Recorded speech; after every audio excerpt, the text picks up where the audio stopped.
J'ai un fils qui a un TDAH et qui est dyslexique. Je me suis rendu compte que c'est en 6e, et souvent ça arrive en 6e, que les résultats commençaient à flancher. Mais il continuait à beaucoup travailler. Il travaille énormément, il y met beaucoup de bonne volonté. C'est pas normal qu'il passe de moyen à médiocre moins, doucement.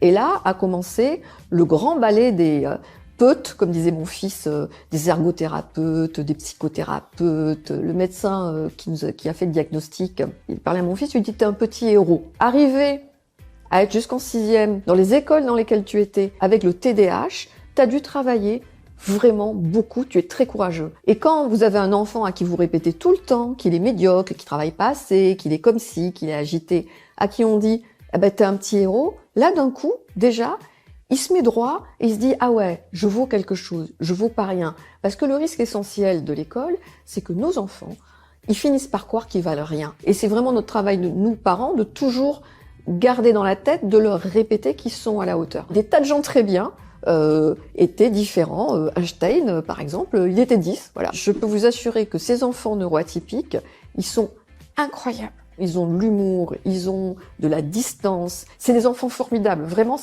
pour moi, je dis que c'est une chance d'avoir des enfants neuroatypiques.